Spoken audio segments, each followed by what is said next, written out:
सबसे पहले सब भोजपुरिया भैया लोग के प्रणाम नमस्कार बा। और एगो हमार चैनल बा अनिल व्यास, ओके लाइक शेयर सब्सक्राइब करब त आशीर्वाद हमके रउआ सबके मिल जाई। और एगो माटी के गीत हम रउआ सबके बीच भेज रहल बानी। आशा ना बल्कि विश्वास बा कि रउआ सबके पसंद आई। कहना बा और भइल कवन हमरा से गलती, बिरिजवा के तेजल ए माधो। भइल कवन हमरा से गलती, बिरिजवा के तेजल ए माधो।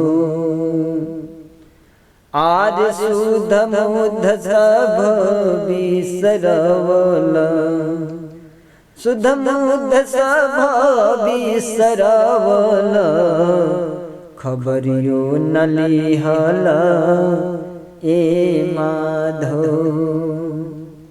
शुद्ध बुद्ध सब बिसरवल, खबरियो न लिहल ए माधो।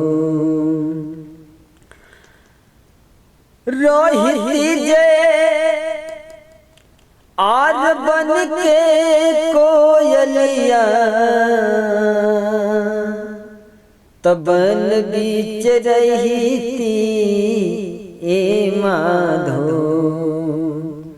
रहिती जे बन के कोयलिया, तबन बीच रहिती ए माधो।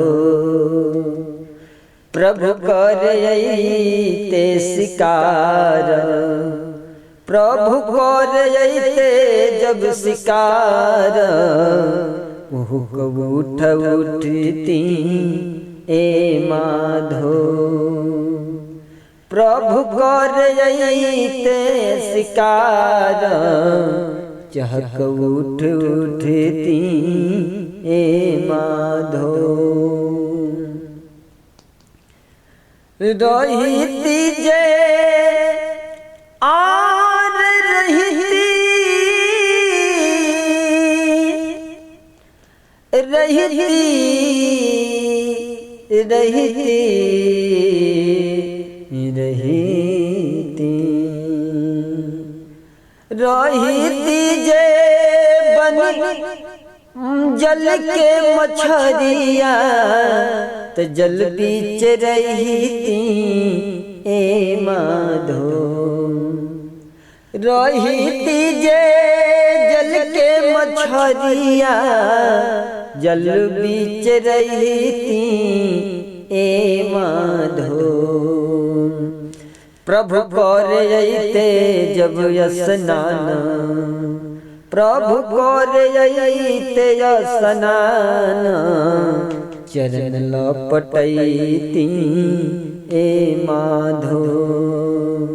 प्रभु करते स्नान, चरण लपटैती ए माधो। भइल कवन हमरा से गलती, बिरिजवा के तेजल ए माधो। शुद्ध बुद्ध सब बिसरवल, शुद्ध बुद्ध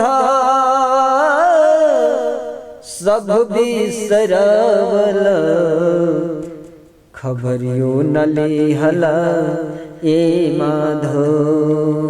शुद्ध बुद्ध सब बिसरवल, खबरियो न लिहल, खबरियो न लिहल, खबरियो न लिहल ए माधो।